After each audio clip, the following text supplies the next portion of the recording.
coming. It's been a really fantastic couple of days, and we're really grateful for all the effort that everybody's put in, and it's really been enormously enjoyable, and I know we've both learned a lot, so thanks very much. You should have done this before the books were published, and it would have been really good. As a close. I know who won't be coming next time, don't you, Tim? All right, great. Okay, so last talk is Victor, who's going to talk about Seth. Okay, so before I start, I think we should say congratulations to Helen and Seth.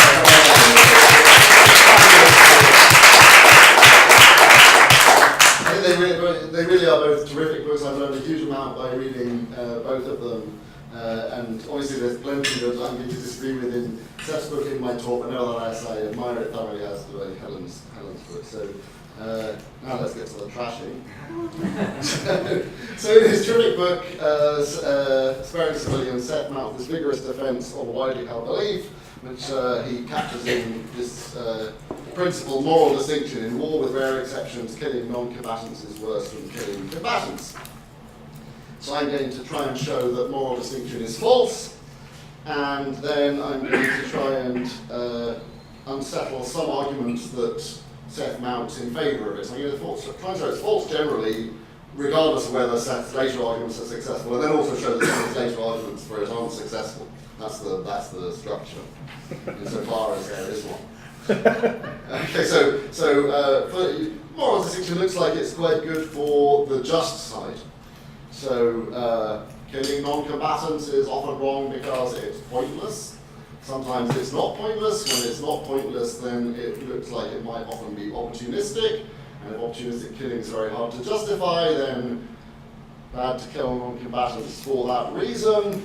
And even when the non-combatants are liable to be killed, could be killed eliminatively, it's hard to know who's liable, so hard to justify killing them when you're on the just side. So these claims, I think, mainly support a principle which I call moral distinction 2. So on your handout you have it. In a war with rare exceptions, targeted killing of non-combatants is harder to justify than targeted killing of combatants. I think they mainly support this principle because they're mainly about targeted killing, and I think they are mainly about the difficulty of justifying targeted killing. And there's an important contrast to notice here, which Alec noticed in his talk as well, between claims about how hard it is to justify doing a certain kind of action and claims about the badness of an action when it's unjustified and wrong. And Seth's principle, moral distinction, is about the latter thing. It's about how bad it is to do something when you do something wrong. It's really about how hard it is to justify something, or so it seems on the surface of it. Is if you do something which is justified, it's not bad at all, and so there might be no question of worse. So maybe you do think it's better, even in the permissible case. I'm not quite sure what to say about that. I don't have any comments about that. I mean, you can imagine two cases where it was opportunistic in the one case and eliminative in the other case, and both were permissible, and then one's better than the other. I don't know what to say about that. There's no claims about that in Seth's book or in my paper. That might be worth thinking about. Just for, there are two differences. One, I understand about the difference between madness and justification, but there's also the targeted. And can you just tell us what does that mean? Intended? Right, exactly. Yeah, intended. That means what we normally mean by targeted. No. It's been intended. Yeah. Okay. So it's just a slip of the pen. Something you mean by targeted. That's what I mean by targeted. Okay. So now let's think about whether. Now, Seth's principle applies to the just and the unjust, right? Because on the unjust side of the war, here are people who act without justification at all. Maybe they act for insufficiently good reasons, or maybe they act for bad reasons or evil reasons. And Seth also wants to claim that killing the non-combatants on the just side, when you've got these evil aims, is worse than killing combatants on the just side when you have equivalent evil aims. And that's what I want to press on. I don't think that is uniformly true. It may not even be typically true. So I think that his principle is much more plausible as an action guiding principle for the just than it is as a gravity principle for the unjust. That's the headline thought. Okay. So I'm living in the United States at the moment for 6 months. One of the things I love about living in the United States is that you have country and western radio stations. One that I really like is one called The Bull. And on the Bull, there's this show called The Bobby Bones Show. My name's Bobby Bones, I've got a brain the size of a peanut. And he does this kind of like, he's really, he's fantastic. Anyway, on the Bobby Bones Show, he's only did this yesterday. On the Bobby Bones Show recently, there was this story, which this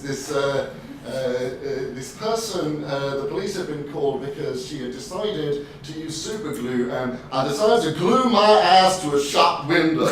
That's what she did. She glued her ass to a shop window. And then they said, why did you glue your ass? I mean, they arrested her. They also said, why did you do this? Did she have clothes on? Yeah. No, she pulled her pants down and glued her ass to a shop window. And so they said, why did you do this? And she said, I was watching TV and there was all this terrible stuff going on in the world and no one's doing anything about it. So I decided, it's no good just shouting at the TV, I'm going to do something. So I glued my ass to a shop window. As a kind of protest. This was this person. So, obviously,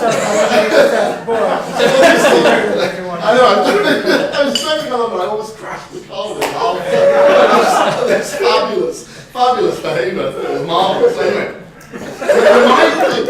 you might think that this is... Sorry?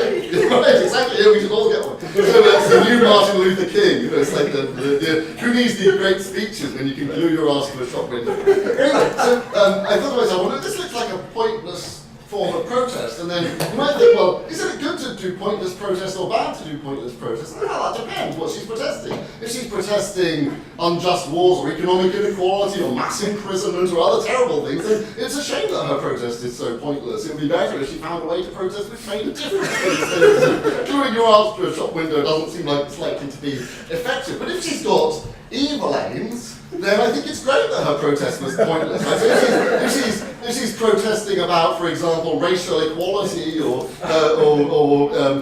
policies to try and improve healthcare, well, I think fantastic. Her protest was pointless. You know, I really value the fact that she glued her ass to a shop window rather than doing something that might be effective. Now think about pointlessness in the war context. Where in the obviously, I thought seamlessly. Actually, I really just wanted to tell you the story. It was just for the claim, right? It doesn't really do anything to illuminate the claim. I thought it was so fucking funny that you really want to share. But it is in the paper, is it? Sorry? But it is in the paper. Make sure it's. Yeah, we're in the paper. Anyway, so I thought to myself, well, if you kill non-combatants, often that's pointless, and that seems like, if you're on the unjust side, pointless killing is a terrible thing. But you don't achieve your just aims, and so you can't justify the killing because the killing's pointless, it doesn't do anything to advance the aims, and so that looks like it's a bad. Now suppose you have evil aims, and you compare pointless killing with non-pointless killing, where the non-pointless killing advances your evil aims. Well, the fact that it advances your evil aims looks like a bad. Right? So when you kill pointlessly, then the gravity of your act is in virtue of just the killing of the person that you've killed, who might be a non-liable person, and so that looks like it's a bad, but you don't have this additional bad that you've also advanced your evil aims. Whereas when you kill someone instrumentally for your evil aims, it's not pointless killing, it's necessary killing which necessary to advance your evil aims. Not only is the killing bad, it's also bad because you killed and advanced your evil aims. And so then I thought, well, when it comes to the just side, it's worse to kill non-combatants than to kill combatants because killing non-combatants is pointless, whereas killing combatants might not be pointless. But when it comes to the unjust side, particularly the side which has got evil aims, it looks like it's the other way around. Like better pointlessly to kill than to kill and advance evil aims. Think about the obvious example. I know Seth doesn't like people bringing up the Nazis, but we should bring up the Nazis, right? Because if World War II is an exception to your principle, things are going badly for you. That's a big fuck off war, right? That's not a small exception, right? That's a fucking massive exception. So it looks like if World War II isn't captured by your principle, you're in trouble, right? That's the case. You're a Nazi and you think, do you prefer it that you killed pointlessly or you killed and advanced the Nazi cause and shielded Nazis who were slaughtering Jews and so on? I say better pointlessly to kill in that case, so we should prefer the killing of non-combatants in that case to combatants, because killing combatants when Nazi soldiers killed combatants, they shielded the Nazi war machine, which as time went on got worse and worse and executed more and more people as part of the genocide. It became faster and faster, and so as the war went on and these people were more successful in making the war extend, they caused more of these deaths, and they increased the probability that we'd get Nazi domination in Europe, which for a long period of the war was a genuine possibility. And so my sense is, better the pointless Nazis. If we wanted to assess the moral gravity, I prefer the pointless Nazis. I think they're up to less grave than the ones who do something which is effective. That's already, I think, a big exception to moral distinction. And my sense is that whatever arguments you accept about vulnerability and opportunity and limited agency and so on, this is so important that it just dwarfs the significance of all these other things. Even if all of Seth's arguments work, this is enough, I think, to show that distinction, as he has it, is false. Okay. Now, I had a hypothetical which helped to demonstrate this, but I don't think I need it, so let's leave it aside. Okay, now, opportunistic and unlimited agency. So many of us think that opportunistic killing is, or what I call manipulative killing, is worse than eliminative killing. And then we want to know, is opportunistic killing in service of an evil aim worse than eliminative killing in service of an evil aim? And it's not quite so clear here, I think. So here's a reason why you might think eliminative killing isn't so bad when you're on the just side. Eliminative killing isn't so bad because you're thwarting an unjust threat. Here's this person who poses an unjust threat to you and you're stopping them posing the unjust threat. And that's something which the person has a reason to accept. Say, look, otherwise I would harm these people unjustly and you're preventing me from doing it, so I have a reason to accept the fact that you inflict harm on me. In the opportunistic case, I'm instrumentalized. I'm used in service of a good that I don't endorse, and that looks like it's difficult to justify. I'm not posing any threat to anyone, you're not preventing me from doing something that's harmful to others, you're using me to advance an aim where I don't endorse the end. We might try and find an explanation of why opportunistic and manipulative harming is bad for that reason. Now when it comes to the unjust side, when they're doing the eliminative harming, what they're eliminating is people justly fighting on the just side. So they're not preventing people from inflicting harms which are bad harms, they're preventing people from doing things to, for example, protect their civilians. Again, go back to the Nazi case. When the Nazis were eliminatively killing combatants on the Allied side, they were preventing these people from defending their civilians and preventing the Nazi invasion across Europe. And so then we say, well, eliminative harming is not as bad. It's like, then you might think, oh, the combatant actually has an even more powerful argument here than the person who's against the opportunistic harming. The opportunistic person, they say, we're using you for the sake of some kind of goal. Maybe that's an evil goal. If we use you for the sake of an evil goal, we're instrumentalizing you for the sake of the bad. That looks really horrific. But then on the eliminative side, the person says, look, I'm trying to bring about this really significant good, and you're thwarting my ambition and harming me in the process. Is that really less bad than the first case? I'm not quite so sure. It's pretty hard to toss up between these things in that case. So my sense is that the opportunistic eliminative distinction is very powerful when it comes to the just side as a principle of action guiding us when you're dealing with goods that you want to bring about. But it's much less important, the distinction, I think, when it comes to assessing the gravity of the harms when you're on the bad side, because the eliminative thing, the fact you're eliminating now just use of force looks like itself a very significant bad. When the person has these powerful ambitions to try to bring about the good, to protect their civilians or achieve some kind of justice or prevent a genocide, and you're interfering with the person's aims to do this, that looks like a very significant bad. So my sense is that this distinction is much more plausible in support of what I have as moral distinction too, it's an action guiding principle for the just, than it is moral distinction as Seth has it, which is a principle about gravity. Ripping through this. Okay, let's talk about side effect harming. So, is side effect harming on, so you've got the unjust side who harm people as a side effect of pursuing some kind of aim. And these are the evil side, so they're pursuing their unjust aims and they harm someone as a side effect. Let's suppose they harm either a combatant on the one hand or a non-combatant on the other. And the combatant is a just combatant. Is it worse to harm the non-combatant combatant than the combatant, as moral distinction as Seth has it tells us. I'm not sure about that, actually. I think probably not. So here's an example we've got called Whom to Kill. So Harry's about to kill Jake wrongly, and Mike's trying to defend Jane against Harry. Jake against Harry, sorry, that should be. Well, Harry's much more powerful than Mike, and Neil's just a bystander, so he's not doing anything. And so Harry kills Jake, and suppose he kills him in one of two ways. He either kills Mike as a side effect, or he kills Neil as a side effect. Okay, so Mike is the defender, the person who's trying to do the defense and now fails, and is killed as a side effect, and Neil's just the bystander. Is it worse to kill Mike than Neil? Okay, we have three different views here. It's worse to kill Harry and Jake than to kill... Sorry, it's worse to kill Jake and Neil than to kill Jake and Mike. It's worse to kill Jake and Mike than to kill Jake and Neil, or it's equally bad. So I'm pretty inclined to support the second proposal here, that it's worse to kill the just combatant, the person who's trying to do the protecting. Some people think it's worse to kill police officers, for example, just police officers at least, than it is to kill ordinary civilians. Here's a kind of argument for that view. Here are these people who are taking on this risk to their lives, they're doing a noble thing. When you kill them, then that's especially bad because you're killing a person who was willing to take on risks to themselves for the sake of a just aim. Now you might think there's some sort of consent that goes on here. I don't think that. The person's not consenting to being killed. Now, you might think the person consents to being killed wrong. You know, it's like Seth had this sort of thought that says, if I had to choose between me and the bystander, I would choose me. That might be true in some cases, it might be true, not true in others. My sense is that it's true much less often in war than the romantic view would claim. Really, you do want actual consent at the time, would they, or maybe hypothetical consent, would they consent if asked at the time when choosing between themselves and a civilian on a one-to-one situation? Is that really true? Not sure, actually. My suspicion is that most combatants will say no at that point. They would prefer themselves to be killed rather than a single.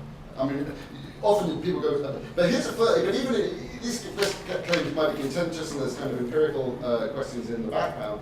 But now think about this further thing, that in the course of the war, you've got the just combatants, and they are trying to go back to World War II, they're trying to defeat the Nazis.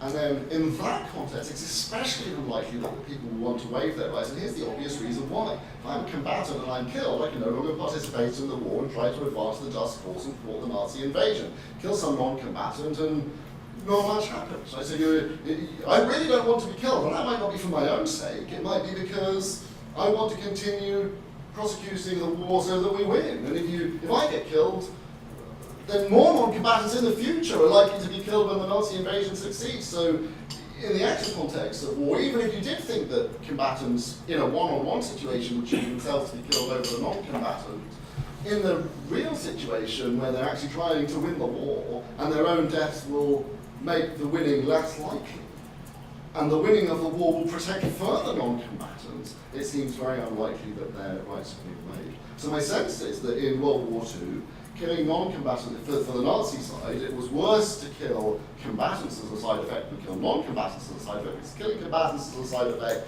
prevents them from winning the war, thwarts their aims from winning the war, and killing the non-combatants is again pointless. So when it comes to side effect killing, also I think moral distinction is going to fail. Okay.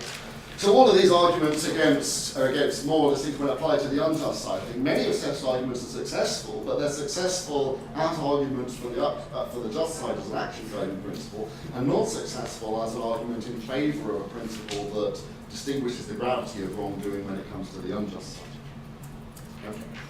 So, now let's see whether Seth's thoughts about vulnerability are going to succeed or defenselessness are going to succeed. And these seem like they're principles that might apply to both sides.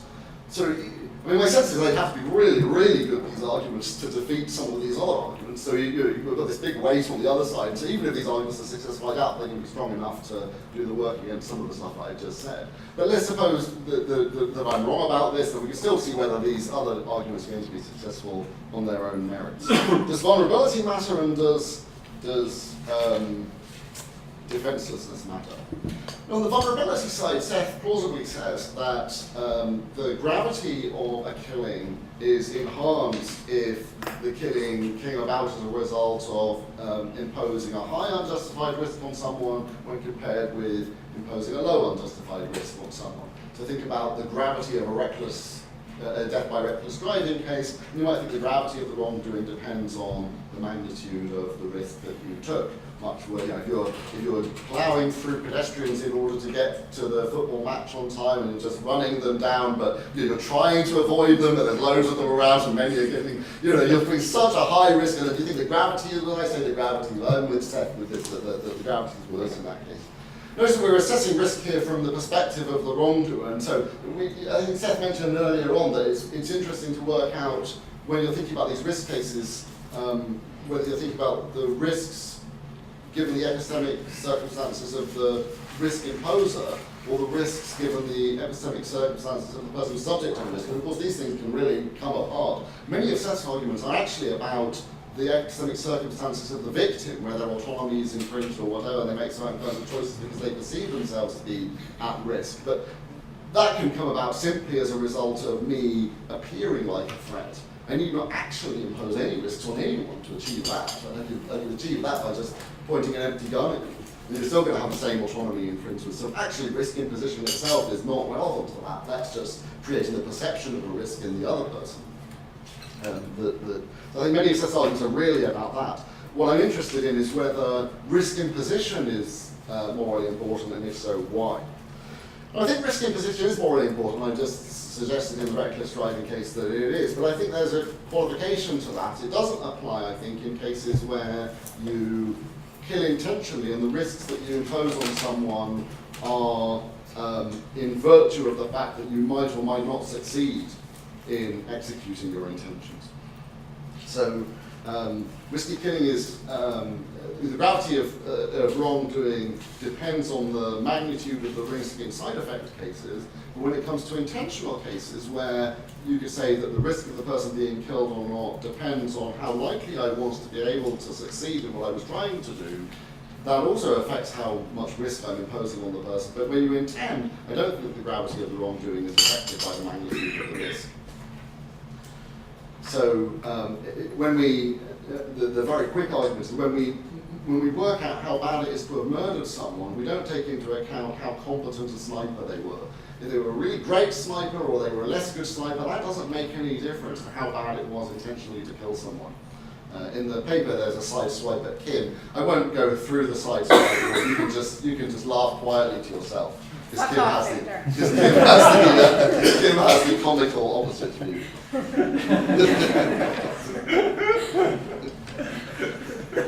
Sorry, Kim.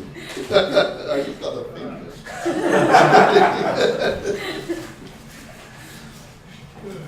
Now, there is an exception to this principle too, that sometimes it does make a difference, the chances of success in intentional cases, but it does only in odd cases. The case called duress. So the boss threatens D that if D doesn't try his hardest to kill X, then boss will harm D. And boss can determine with perfect accuracy how hard D is going to try to kill X. So in that case, I think the probability of success does make a difference to the magnitude of the wrongdoing. Suppose it's wrong for the person to try. How badly it's wrong to try in that case might depend on success. So if I'm the sniper and the boss is threatening me, and I try my hardest, but I also know that I'm inept and likely to miss, then and I hit the person, my wrongdoing isn't as grave as in the case where I'm an excellent marksman and I hit. But that's only because this is a case where my reasons to try and my reasons to succeed come apart. So it's like I have special reasons to try, but not reasons to succeed. That's just a special case, which is an exception to the thought that I just carried out intentions. Okay, so I think we should support a principle called risky killing 2, rather than risky killing. I think Seth wants to do something like risky killing, but I think the better principle is risky killing 2, which is if D wrongfully kills V and he does not kill V intentionally, the gravity of D's wrongdoing is proportionate to the magnitude of risk that he kills innocent others, and if D wrongly kills V intentionally, the gravity of D's wrongdoing is proportionate to the magnitude of the risk that V was not liable to be killed. Now, just saying something about the last bit, it does make a difference in the intentional killing cases where there's a chance that the person's liable and a chance that they're not. So if you've got a high probability that the person's liable and they turn out not to be liable, so it's a wrongful killing, and maybe the risk was unjustified in this case, the higher the probability that the person was liable, the lesser the magnitude of the wrongdoing. So risk can matter in intentional cases, but not chances of success. Chances of liability do make a difference. Okay.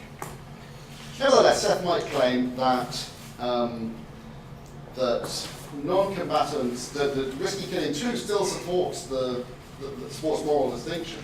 And he thinks this. He thinks that that non-combatants are less likely to be liable to kill, and that seems plausible enough.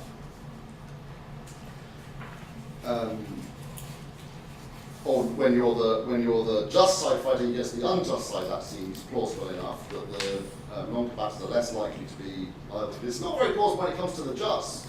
So if you're the unjust side fighting against the just side, is it really true that the probability of liability tracks the combatant non-combatant distinction? It actually does, because no one's liable. It's not as if the Nazi just thinks there's a higher chance that the Allied combatants are liable to be killed. As long as you accept Jeff's thought that just combatants aren't liable when they're fighting justly for just, which I roughly accept, then you think, well, there's no chance of anyone being liable to be killed, or relatively little chance of anyone being liable to be killed. So the thought about liability really only applies to the just side fighting against the unjust probability of liability, but not really to the unjust side fighting against the just side. Here's another thought. Non-combatants are exposed to greater risks if they are attacked than combatants. There's this idea of conditional, this kind of conditional vulnerability. That if I attack someone, they're more likely to be killed if they're a non-combatant than if they're a combatant. Is this really going to support the combatant-non-combatant distinction? Okay, so first note that this really supports moral distinction only if risk distribution matters independently of outcomes. And we can see this from the simple fact that the overall magnitude of a risk that you impose on a population depends on the expected outcomes. So it's only going to matter if risk distribution matters independently of the outcomes. Otherwise, we're not going to support moral distinction in itself. We're just going to support a principle that says reduce the number of deaths in however way possible. Now, you might think, look, the non-combatant-combatant distinction, when it's applied, is going to reduce the magnitude of the deaths in a war. But that's patently not true. So think about the case where you're fighting for the unjust side against the just side. By fighting for the unjust side, you're prolonging the war. It would end straight away if you all gave up. And if you individually gave up, then it would be shorter. And so when you prolong the war, you increase the numbers of deaths, of course, right? So when you kill combatants, because you prolong the war by killing them, you make the struggle go on, you increase the death toll. And that's one reason to worry about the combatant-non-combatant distinction, is that sometimes it results in this higher death toll, and when it does, we really want to endorse it in general. I have worries about it in general, as I said to Ardell yesterday. Okay, so it doesn't regularly reduce the death toll, I think. So I think Seth has to rely on the idea that risk distribution in itself matters. But then, whether it's true that when a person acts, they improve or make worse the risk distribution really depends on how the attack works. And it's not going to support the combatant-non-combatant distinction very powerfully, I don't think. So compare, it's partly to do with thinking, I didn't think about this in the written version of the paper, this is a little addition. So think about it, when exactly it is that you're going to assess the risk distribution. Is it at the start of your plan? So you imagine I plan to go to war and then think about the risk distribution at that point where I'm not sure exactly who I'm going to kill. I know there's going to be a whole range of people, and I can think about the risks of those people being killed when I start to execute my plan. Or is it further on down the line, or is it the moment that I put the thing out of my control? I think it's the last thing that's probably the morally relevant thing. It's the moment when I put the thing out of my control. But now think about the battlefield. I'm standing on the battlefield in the cheesy case, and I see the whites of the person's eyes, and the risk to that person is like really high now because I'm pointing the gun at them. And now think about aerial bombing of non-combatants. the risk to non-combatant, for any individual non-combatant from aerial bombing where you've got a large population, you're going to end up killing a relatively small proportion who might be quite low. So the risk distribution, so now you've got the unjust side who does one of these two things. You might think the risk distribution is better in the case of aerial bombing when compared with people working on the battlefield as snipers. No one's liable here, and the risk distribution is improved through the aerial bombing, so it looks like non-combatant harming is, again, if Seth is right about risk distribution, then it looks like it's morally better to do the aerial bombing than shooting people as snipers, shooting combatants as snipers. That's what it looks like the argument supports. Now, I don't know whether risk distribution is independently morally important. I suspect that it's not important, or at least it's not very important. So I doubt this really is a reason in favour of aerial bombing, but I think that's what Seth's arguments support. They support aerial bombing over snipers on the battlefield shooting at combatants. And that looks like it's going to give us the reverse principle to the moral distinction. Okay. Finally, defenselessness. So here I get to have a go at Pettit as well as Seth, which is always a pleasure. So it's a shame he's not here because it's much more fun to when the person. Anyway, enough of the sadism. So I'll tell him about thank you. So when Seth talks about defenseless, he thinks it's worse to kill a defenseless person than a non-defenseless person. And when he discusses this, he draws on Philip Pettit's idea of domination. So he says, look, the defenseless are dominated and the non-defenseless are not dominated, and that's what makes the thing worse. Okay, so let's have a look at Pettit's account, and that will help us see some problems with Seth's account. So Pettit thinks that freedom is best understood as non-domination, and freedom as non-domination is the central value of a good political society. Here are some features of non-domination as Pettit has it. First, X dominates Y according to Pettit if X has the capacity to interfere with Y arbitrarily. To be clear, as Pettit's account is about capacities rather than actions or probable actions, domination can occur even when there's no chance that the acts of interference will occur. As he puts it, possession by someone of dominating power over another in whatever degree does not require that the person who enjoys such power actually interferes out of good or bad motives with the individual who's dominated. It does not even require that the person who enjoys the power is inclined in the slightest measure towards such interference. What constitutes domination is the fact that in some respect the power bearer has the capacity to interfere arbitrarily, even if they're never going to do so. He says. Secondly, by interference, Pettit means intentionally making things worse for the person. However, he also thinks that omissions can sometimes count as interferences, which is a bit of a conceptual mess, but we can let it slide. Thirdly, X has the capacity arbitrarily to interfere with Y according to Pettit if he can choose to interfere with Y at X's pleasure. X can interfere with Y at X's pleasure if X can interfere with Y without reference to Y's interests or opinions. Interference is not arbitrary on this view if the interference makes reference to Y's interests or opinions. Now, Pettit is not very clear about what this means, and some people might have doubts. They might think interference with people, even when it is if their interests and opinions, is still a bad thing. I don't think it is. Again, we can let it slide. And finally, X has the capacity arbitrarily to interfere with Y according to Pettit if X is not forced not to do so, or is unchecked if he does so. Now, it's not clear what kind of force or checking is required here for it to be non-dominating. One extreme possibility is that it's just impossible, physically impossible, but that's not what Pettit means. He means that there are just sanctions if the person does it. And that better be what he means, because otherwise you'd have a dominating society whenever you had the possibility of interference, even when you had a criminal justice system that was fully functioning and everyone was abiding by its laws. So that better be what he means, otherwise it looks like his ideal is just impossible to achieve. Okay, so my sense is that Pettit's account is not a good account of domination and is also morally irrelevant. So I'm going to try and defend the conceptual and the normative claim at once. So here's a problem. Here's my case. It's called Happy Island. So X and Y live together on a desert island for the whole of their lives. And they're very fond of each other and they live a terrific life together full of joy, laughter and cooperation, fully respecting the importance of each other's choices and well-being. This is a nice story. Unlike most of my cases. Both die fully contented with their lot, celebrating their good fortune to have been abandoned with such great company. X could have inflicted massive harm on Y, without sanction, and Y could have done the same to X without sanction. Each could do so without harming the other in a way that prevented retaliation, and there was ample opportunity to each do this if they wanted to do so. Neither ever thought of making a threat to the other because they were so well disposed to each other there was never any reason to do so. Okay. Petit's view implies that X and Y lived lives in which each was extremely unfree. Each dominated the other.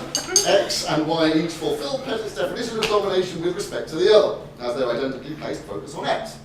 X is able to interfere with Y. He's able to do so without reference to Y's interests and choices, and he's able to do so without sanction. Hence, according to Petit's account, X dominates Y and Y is unfree. But it's not very plausible that Y is unfree or that X dominates Y in any important sense of these words. And if they are, Y's circumstances wouldn't have been improved in any way, I think, if X had been subject to a sanction for interfering with Y. In fact, it seems unwarranted for Y to make any threats against X, given that X was already well disposed towards Y. Why threaten a person who you're getting on with perfectly well? And you've got friends you go out there and you say, by the way, if you punch me, I'll kick your face in. That seems like not the sort of thing you want to say at the beginning of dinner. And looks unwarranted. Petit's account seems to think that I improved my situation by saying this. That seems unlikely. So what Pettit says seems to be morally unimportant. And we can see the same thing when we think about Marx. So Marx thought that in the Marx, sorry? Yeah, I like a bit of Marx. So it's me, Pettit, and Marx. No, but Marx is on the side of the angels. Yes, store windows, so Marx is on the side of the angels, though. So think about the Marxist society where everyone cooperates and we all get on together, we pursue the common good together, and everything goes very well as a result. And we don't need criminal laws, Marx thought, because under those conditions, everyone would have already internalized the communist ideal, and so no criminal justice needed. On Petit's view, everyone in this society is radically unfree. Now, whatever you think of Marxism about its plausibility and so on, that's not a criticism of Marxism.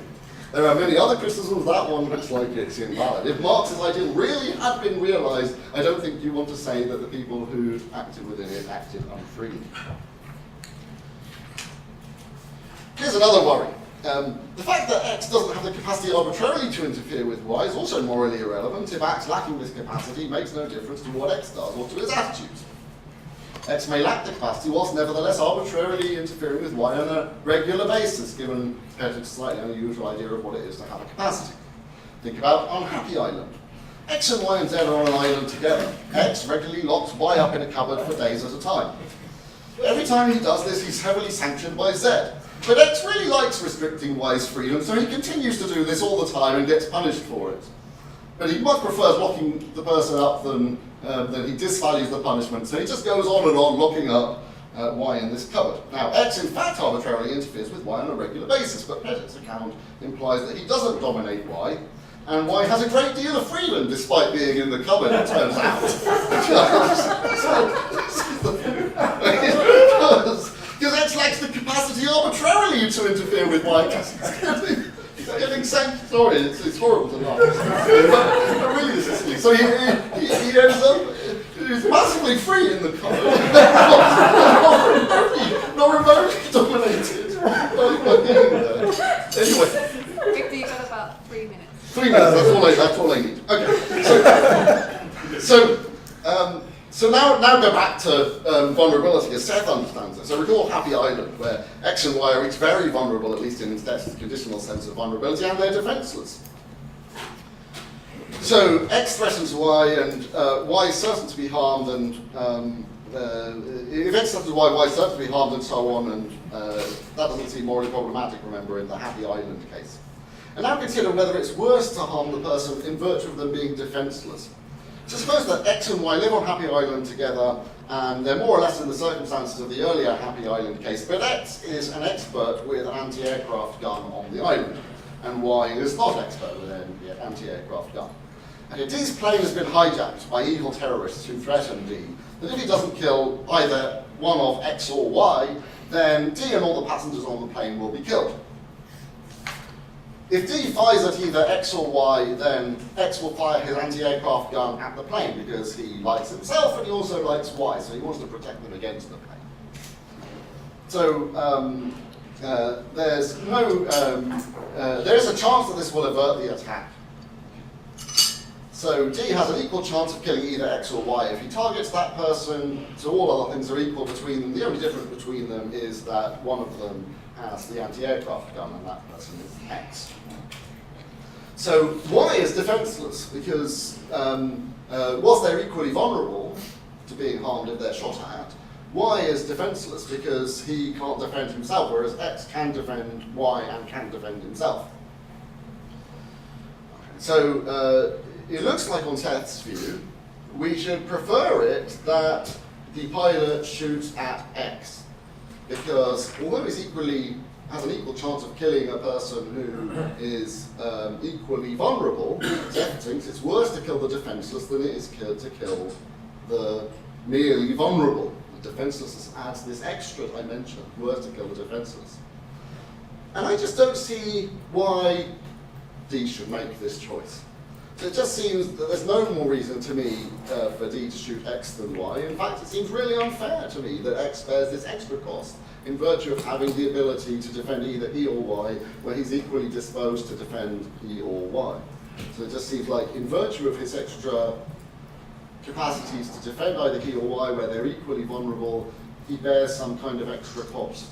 And I just couldn't see why that would be true. But let's look at Seth's arguments for the conclusion. He says that D ought to attack X rather than Y in virtue of the fact that if D attacks Y, he makes Y beholden to X's whims.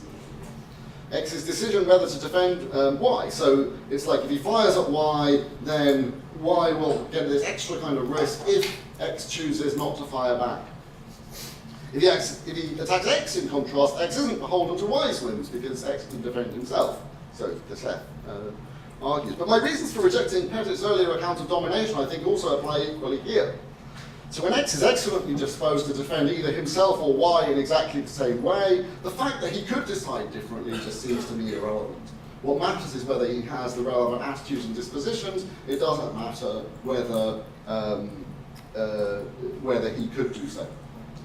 So just like the domination thing turned out to be valueless, I also think that defenselessness turns out to be problematic. There was another thing that says... we should. Do you want I can drop my last point. It's only 1 point. Do you want the 1 point at the end? Well, let's get it. Yeah, well, yeah. What can I say? Go on. Okay, so last idea. Popular acclaim. This is one more idea in Testament, which really was very quick, so but it might be worth thinking about. So Seth says, how will our lives go depends not only on how things actually turned out, but what could have happened if things went differently. And now I just don't understand that. So I just want to know a bit more about what that means, because my sense is that it looks like if I screwed up my own life, then on this view, my life actually didn't go quite so badly after all, because I could have not screwed it up. And that looks really weird, the fact that if I screwed it up, the fact that I could not have screwed it up somehow improves my circumstances, comparing with a person whose life just goes badly without them having the option or the possibility of not screwing up. And I just don't see that. I think it really just does matter how well our lives go and not, for well-being purposes, and not these alternatives that we have. So my sense is this whole dispositional and so this whole counterfactual way of thinking turns out to be misleading. We should reject it. Let me leave it there.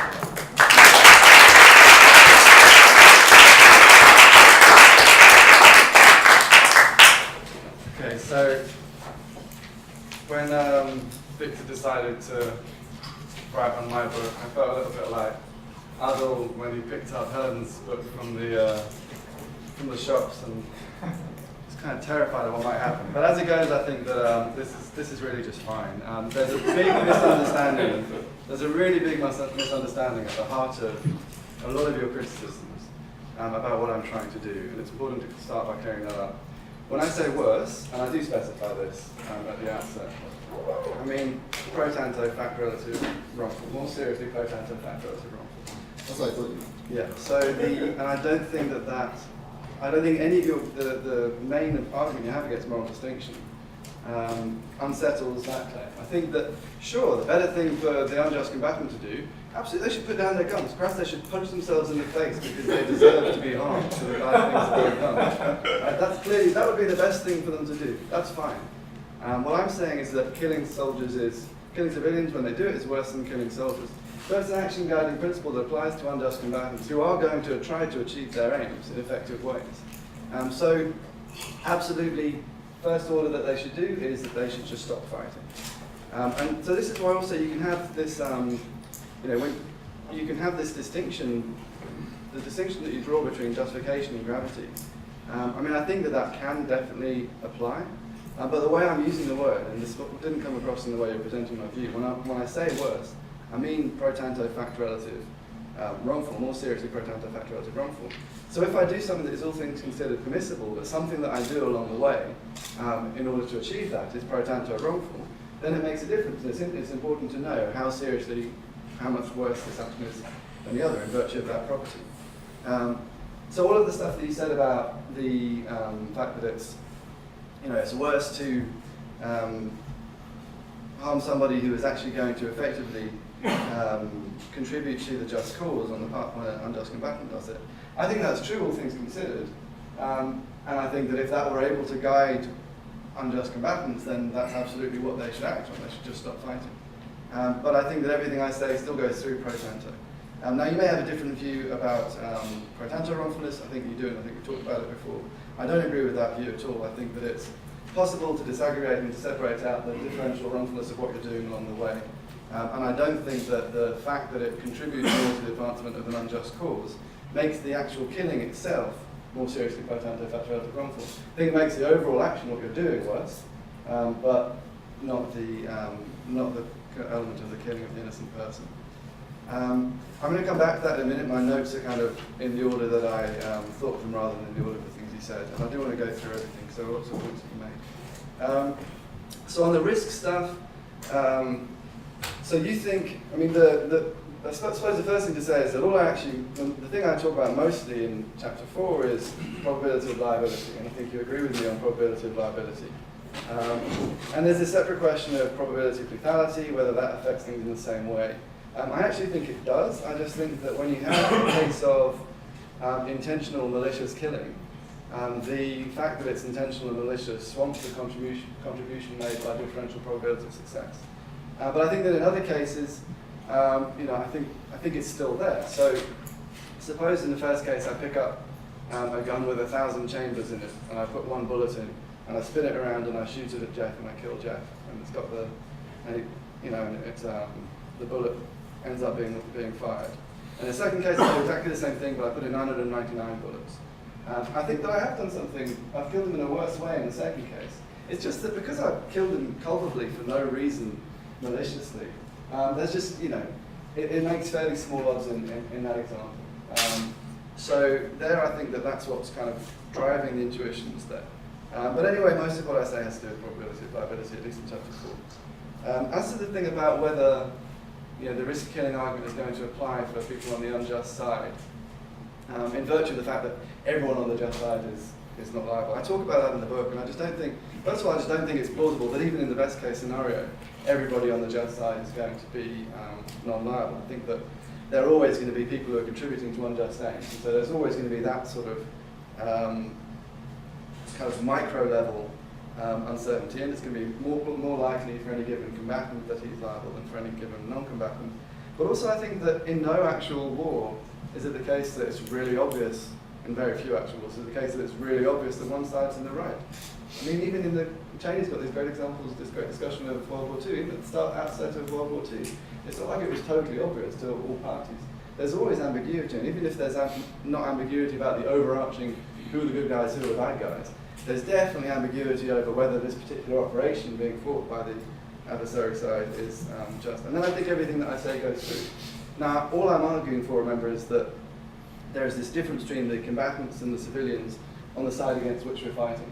That's consistent with it being possible that there's a higher probability that a non-combatant on the unjust side is liable than a combatant on the just side. That's possible, but it doesn't really matter for my argument. I don't think it's likely to be true. So the Pettit bashing was funny, but I think kind of unfair. Surprisingly enough. It really did sound like a very balanced presentation of this video. And I'm sure that he would have recognised every step as one that he endorsed. The point you've made was made a long time ago by Frank and Bob, both colleagues of Phillips. in a paper on freedom from fear in philosophy of public affairs, and he gave a response to that. And Nico as well has been sort of making a similar kind of argument.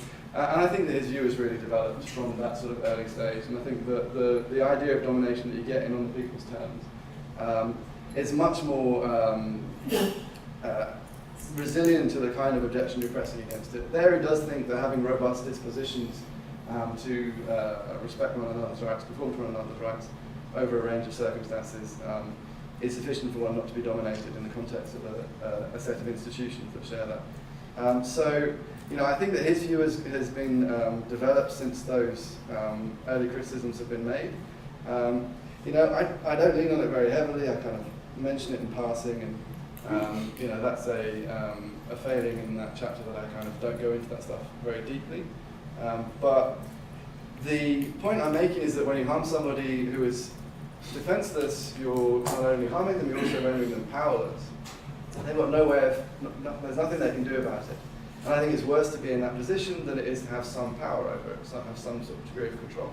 I think I would rather have, given the same odds, I would rather have some chance of, and some control over whether or not a threat befalls me, than it to be totally out of my control. And even some people are prepared to sacrifice a certain degree of probability of survival. So someone was telling me, I can't remember, maybe someone here, the other day about an interesting piece of research that's being done on medicine, where they've done research on cancer patients to suggest that they would be prepared to take a medicine that gave them some chance of defeating the illness, even if that actually increased their overall prospects of dying, if the medicine's side effects were such that they had a greater chance of dying than they would if they just left it. And I think that that's not totally irrational. I think we do want to have control over our lives, and that is a separate value. So in the case that you described, the Happy Island case, yeah, I do think it's pro tanto worse to harm the guy who is defenseless.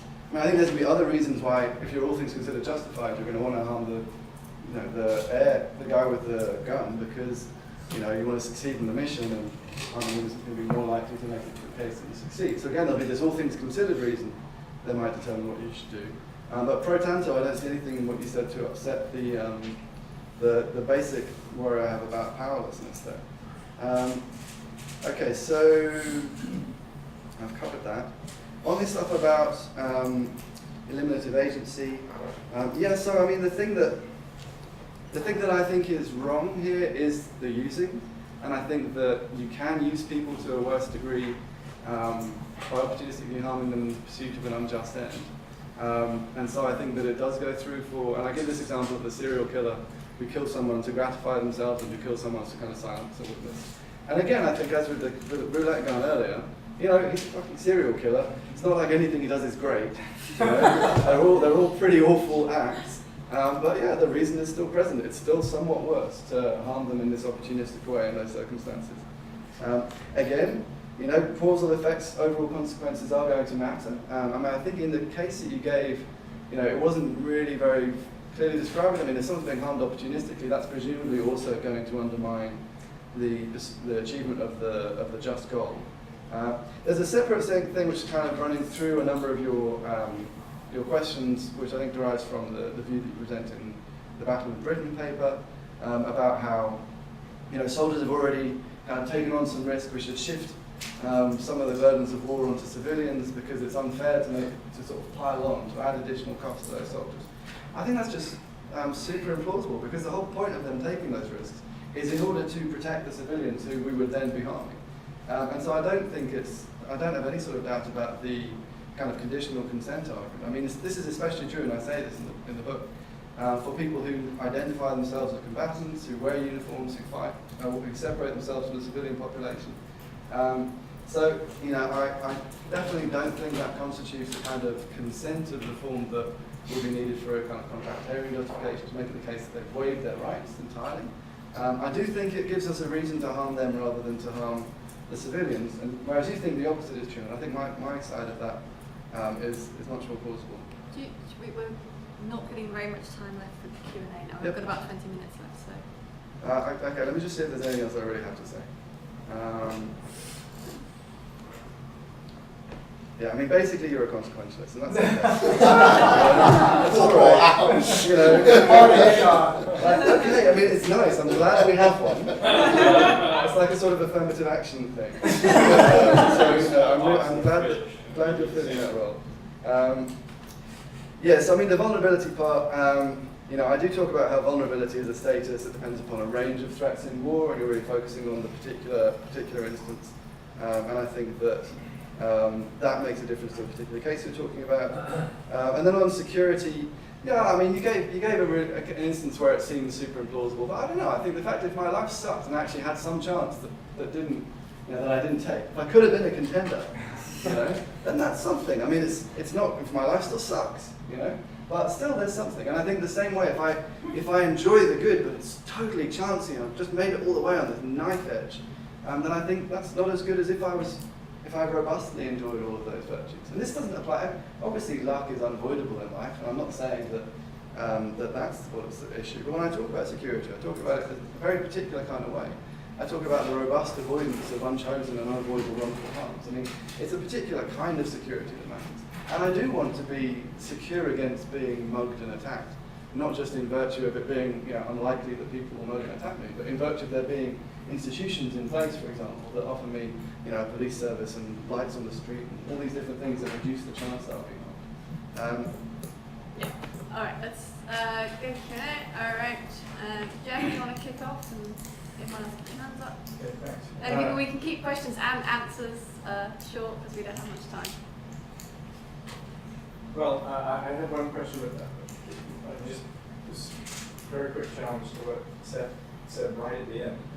Suppose I go through life on the knife edge, all the while believing, perhaps reasonably, that my enjoyment of the good is really robust. And so I don't have any worries about dropping off the knife edge. You know? But in fact, I'm on the knife edge. Or another alternative would be that my enjoyment of the good is robust, and I believe I'm on the knife edge, so I'm all the time really worried about dropping off. It seems to me that it's better that I'm, which is better. Better than you believe that you're robust. You think Yeah, believe yeah. it. Right, so just there are definitely two different things that go on. Before you respond. Can I respond? Yeah, you can. And then I do Can I have my original question to Victor? Do you want to let Seth just respond to that? And then Yeah. Okay. So, and I say this in the book. There are these elements of why risk is wrong that really do have to do with the victim's beliefs, and anxiety, inability to plan, those kinds of things. I don't talk about them a lot, but This is a point about well-being or something. How good your life is. yeah, sure. So, but I think that your life is worse if you're anxious all the time than if you're not anxious all the time, right? So there is that part that does respond just to the victim's beliefs. I actually do think the stronger claim is what I think that this isn't something that is just dependent on your beliefs. I think that there is a relevant sense of objective probability in which those are the things that matters. And I think that if you look back on your life and suddenly it was revealed to you that you're walking on this knife edge, you think, fuck, that was close. You know, you're happy now that you've got good. But I think My life went well, and I was a lucky bastard. You were So worse that's off than you great. thought you were. Yeah, I think you were worse off than you thought you were. But let's say, there's a big set of issues here, but I don't think it's anywhere near going to be settled by the sort of case you described. I think Okay. there's a rich debate to be had. All right, you can control for that. I just wanted to ask Victor, you had this thing about using a person where the person doesn't endorse the aim. And I was wondering if that applies when the person ought to endorse the aim. I was thinking of this I was thinking you were talking about a case in which you use somebody who's on the unjust side and they're not endorsing your aim of achieving the just cause. But the fact that they don't endorse your aim seems to me not important if they ought to be endorsing that aim. If they were required to serve the end, it would be merely ought to isn't enough. So the fact that it would be better in your judgment is flawed isn't going to be enough. If you were required to bear the cost in service of the end, then I agree.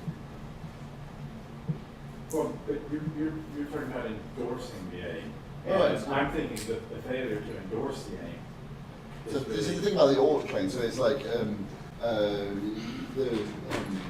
there's some supererogatory good, and if I really valued to my best I would value the supererogatory aid, but I value other things. I save the whales rather than saving the children. And so I endorse the aim of saving the whales and not saving the children, but I also endorse the aim of saving the children. And if you use the person to save the children, I think you have to show that they were required to save the children rather than save the whales. If they were required, it's okay to use them. If they weren't required, it's wrong to use them, even if they ought to endorse the aim of saving the children over saving the whales. That's my thought. That's why I think ought isn't enough here. All right. It's that. Your argument, Victor, the argument about the aerial bombing and its superiority according to the risk killing argument, its superiority to targeted killing. This goes to the just side as well. So it's, according to Seth, it's better to commit aerial bombing rather than targeted killing. Also for the just. And this was If the just attacks non-combatants, then or it's, combatants. well, combatants might be a Yeah, different but story. because of the overlap hypothesis. Because they're reliable and so on. But if you attack if you're on the just side and you wrongly attack non-combatants, say it's unnecessary, and you either have a choice between aerial bombing the non-combatants or going down onto the ground and just shooting them individually, it looks like the risks are more evenly distributed by aerial bombing compared with going down on the ground. So Seth's argument looks like it would support aerial bombing over going down onto the ground in that case Yeah, too. now I think that's right, isn't it? No, If it was a repeat play, say. Yeah, so this is something I didn't get. So this is kind of exception. No, Victor, just to complete the point. This is an exception to your title that you are attacking Seth's arguments about the unjust side. Right. Okay. Yeah, so I think that the vulnerability point goes through at the strategic level rather than tactical level. I think that's key. I think the point is that when because it's this conditional vulnerability, as I say, it's when you given a certain kind of threat taking place, what will be the expected degree of harm? And so you're considering a policy of, and this is where it's more like what Seth was talking about before, and I think that's something that I can probably talk about in whatever I write for this difference between these kind of strategic and tactical level arguments. I think the vulnerability one is much more plausible at the tactical level, and I talk about this in the paper because of this thing about the when you should assess the timing of the harm being inflicted. But the point is that if you set about attacking civilians, then you're going to subject them to a greater risk of being harmed. It's more likely that they're going to suffer more harm from the attack than if you set about attacking soldiers. Tell me why that wouldn't make the difference between the tactical part, between the going down on the ground and shooting. There's two plans. One is we do an aerial bomb civilians, and another one we go down on the ground and target civilians. Why wouldn't it support the aerial bombing over the targeting? So, aerial bombing civilians or targeting civilians. This is never going to die, right? We can even imagine we have a policy where we identify a bunch of civilians in advance and assassinate them. And aerial bombing definitely looks better than that from the risk distribution point of view. So even if we were going to kill more people by the aerial bombing than the sniping, we should choose the aerial bombing if this distribution matters, right? That's the thought. I can't remember exactly what I said about this. I think what I wanted to say was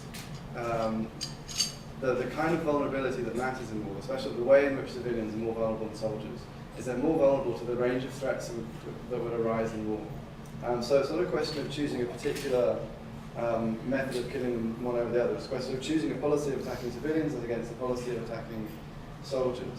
And the point is that for the range of threats that arise in war, for any one of those threats, the soldiers are going to be better able to survive them than the civilians are. So that's the underlying claim. So you attack the same number of civilians and the same number of soldiers in any of the ways that you want to describe.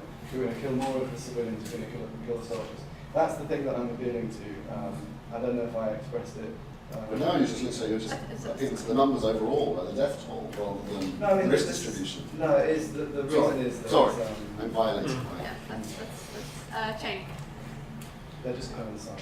Well, Seth, I'm not sure. I wasn't clear about the first response we made, and I have to say I was worried that you might have given away more than you should have. One of the things that I liked about your book was that you separate the question at the very start of judgments about what's worse from judgments about what's better.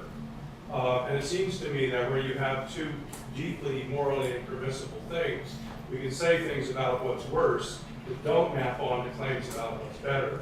The example that I would give is, it's worse for someone rapes a 9-year-old than rapes a 20-year-old. It doesn't strike me that it's true, therefore, that it's better that they rape a 20-year-old than they work a 9-year-old, probably because I'm not sure what we're saying there. Claims about better sound to me like they're more action guiding than claims about what's worse. Because Victor, what you keep saying is, well, it's better that they waste their time killing non-combatants than combatants. I actually think in some sense I could grant that and still say, but it's worse that they kill non-combatants than combatants. But also, because, I would also say, Victor, it struck me that you were trading on an ambiguity of pointless. But when the just side bombs Dresden, we would say it's pointless because it's unnecessary. It's not needed to achieve the goal. But when the Nazis are killing Jews on the way to the Soviet Union, I don't think we would say it was unnecessary because neither of the thing was needed to be done at all. We would say it's gratuitous. It's a completely different claim. I wasn't talking about the attacks on the Jews, I was talking about the attacks on, say, British non-combatants. But the thought is, you're trying to advance the aims of the war, but often killing the non-combatants would be pointless, just like the killing in Dresden were pointless. There might be punishment killing. But would the claim about Nazi killing non-combatants have to be true of Jews in the invasion of the Soviet Union? Possibly, but you know, there might be other. I mean, that has a point in a sense because they have this aim to wipe out the Jews. So there really is a further aim that they have, which this is helping to secure. Whereas the killing of non-combatants doesn't have a further aim; it might be just punishment killings. Anyway, I wanted to hear more about this pro-tanto wrongness thing because I just thought that was exactly what I was getting at. I was trying to say, here's this case where killing the non-combatants is worse pro-tanto, and there's no justification, so it's worse, all things considered. It's worse pro-tanto because you're doing it and advancing your further aims. And you might think that it's not worse pro-tanto wronging of the person. And if that's what you're getting at, whether it's worse pro-tanto wronging of the person, then you might say you don't wrong the person the combatant any worse. And I think you even wrong the combatant worse because the combatant has themselves their own aims in securing the war. So when you hamper their ability to pursue the just cause, you wrong them worse than harming a person where there is no aim that you're comparable aim that you're thwarting. So I think even when it comes to pro-tanto wronging of a person, it's going to be false. But certainly when it comes to pro-tanto wrongness, which can take into account much more things than just whether it's a worse rights violation, then I think it's worse pro-tanto wronging. And that's what I thought you were getting at, and that's what I thought I was attacking. Yeah, so I don't think it's a misunderstanding. It's intentional. So it's the killing of innocent combatants, civilians rather, is worse than the killing of innocent pro-tanto, more seriously factors of wrongful than the killing of innocent civilians. So this is the killing. The additional stuff that is involved, the consequences, might be relevant to the overall evaluation of your action. I'm focusing on the reason to have to do with the killing. Some of that it can be described in terms of wronging. Let me finish. Some of that is described in terms of the wronging, but some of it is not. Your arguments appeal to the further effects anyway. So it's not that you can help yourself with that because you also appeal to the further effects. And so if that was your claim, lots of your arguments wouldn't support your claim. I don't think so. I think that all of the arguments Well, have to do with... argument. Well, that's the question as to whether you can get through this with pointlessness, but I don't use that as a serious kind of comment. The way I was using the necessity argument was to see whether this could do the work, and I ended up kind of saying sometimes killing someone completely gratuitously is especially bad. But on the general point as to whether it makes them seriously wrongful, I think the way you can, the thing that I am saying that you can't say is that given that they're going to be trying to achieve their ends, which kinds of killing are the worst ones to do, the more seriously wrongful ones to do. So your argument basically only works when we kind of work out what they actually ought to do, all things considered. So yeah, they ought to kill fewer people, they ought not to fight at all, they ought to punch themselves in the face for being shit. No, it's not like that. But it's worse to killing kill someone advancing the Nazi cause. I feel like we're not going to resolve this question now. So let's move on to Kim, and then I've still got Christian and Matthew on the list. So if we could try to keep answers and questions short. I'll withdraw my questions. Okay, Kim? do we have time for a small point and then a question or No, just the okay, point. just the question. So Victor, so I understand the point on vulnerability, but do you have any intuitions that it just is worse sometimes to harm vulnerable victims? So I mean, Cheney keeps using the example of 9-year-olds, but kids suffer harms longer, etc. But you know, if you take like the rape of a little old lady versus the rape of a 20-year-old, I just have the intuition somehow that it's worse. And I can't figure out, is it just gonna sort of map onto physical and psychological harms, or is there just something about picking on certain people that just strikes you as somehow sort of worse, right, than the sort of average person? Do you share that intuition? And if you do you just have a different explanation for it? So, I mean, it partly goes down to a conceptual disagreement that we might have about what vulnerability is. Seth's account of vulnerability is just on the conditional side is, if I do a certain action, the chance of that action being realized in harm is increased. Now, or the magnitude of the harm. So the expected overall harm is increased. And with the child and the adult, that might or might not be true, depending on all sorts of other external facts about whether they're the physically weaker person or the physically stronger person. It might be completely independent of that. The adult might be more vulnerable in Seth's sense, and the child might be less vulnerable. And what people ordinarily mean by vulnerability, I think, is different from that. I think it does have Seth rejects this dispositional view of vulnerability, but I think when people appeal to vulnerability, like you just did, I think they mean something like the person's fragile. We have something like a more dispositional account in our minds, and then attacking a person who's fragile and weak, it seems like it's worse than attacking a person that's strong. And I don't know whether that's morally significant, whether it's worse to attack a fragile person than to attack a person who is robust and strong. It may be worse. You think, I feel sorry for you because you're fragile. At least if they know about the fragility.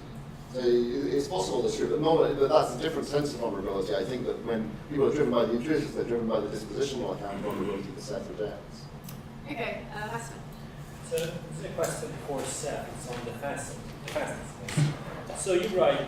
When we pose threats against the defenselessness, we deprive them of control over some of the most important interests. And you're right, this additional harm compounds the wrongfulness of killing them.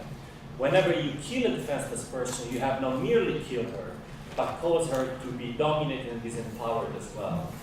And that just seems wrong to me. It seems to me that when I kill the defenseless person, I'm not caused her to be disempowered. She was disempowered, and that's why it was easier for me to kill her. So it seems that my killing someone defenseless, it's not as if I perpetrated two wrongs in killing someone who was defenseless. You seem to suggest that in killing someone who's defenseless, I'm contributing to her being defenseless, but I'm not.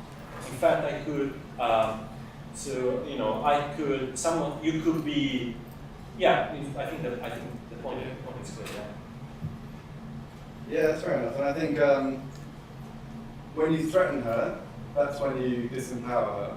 And when you realize the threat, that's when you kind of take She's advantage. already disempowered because she's defenseless. Unless I'm the one who made her defenseless. But we're not talking about someone who's defenseless because, say, she doesn't have a gun to defend herself. That's not my fault. I mean, there might be cases in which that's also my fault. But So it's more like taking advantage of her defenselessness. Yeah. Yeah, I mean, I think that in that chapter, and this is, I don't think there's really anything out there that is particularly good on vulnerability and defenselessness. And I think that there is, but I think there is this kind of baseline intuition that we have, and I've talked about this at the beginning of the chapter, that whenever people talk about what's wrong about killing civilians, these concepts always come up. This is almost as much part of our ordinary thinking about the morality of killing as innocence is. It's just something that's so much worse researched. So this sort of dispositional account, I literally have not, I was just sort of cycling through possibilities and trying to work out the most plausible one. I think that the probabilistic version is more plausible. And I think that the kind of considerations that I've appealed to are ones that support the underlying idea. But I don't know that anything I say in that chapter in defense of, in argument for the conclusion that vulnerability and defenselessness matter to the wrongfulness of killing is as just convincing as the brute intuition that these things do matter. But I think these kind of things are along the right lines. You're taking advantage of someone who is powerless. The threat you're posing is what makes their powerlessness salient. For me, if I'm being harmed by somebody and I have some way of defending myself, that's at least something in my favour. If they're humming and I have no way of defending myself, then I lack that. So maybe it doesn't speak to the how much. Maybe it doesn't speak to the wronging. Maybe what I say is it involves an additional harm. You know, I suffer the harm of my powerlessness kind of being realised. So that I think is, you know, I think that's something that I'm not sure if I'm exactly right there. It is one sentence. In division of labour societies where some people protect and other people do other kinds of jobs, I don't think we should regret the fact that we rely on other people, and so I think it doesn't make any So I difference. talk about that in terms of when you're acting together with other people and That's why I think having the idea doesn't make any difference. There's no reason to regret the fact someone else can protect. yeah, so I think that's cool. I mean, I mentioned something like that in the chat. All right, great. We're going to finish on time. Awesome. Let's thank Victor and Seth.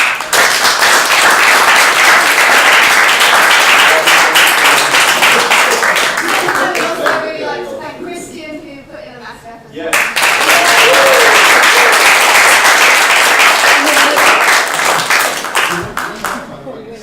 All right, so we found a bar. Thank you. I suggest we go.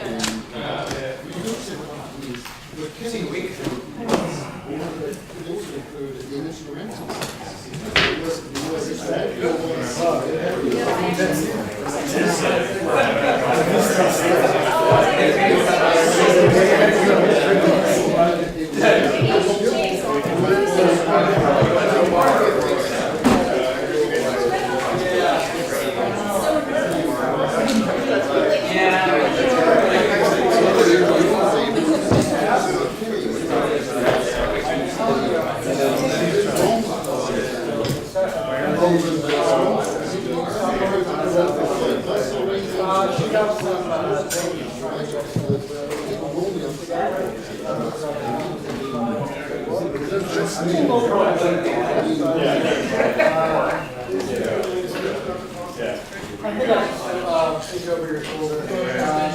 Yeah, I'm going to do something that I haven't done as good as a while. I think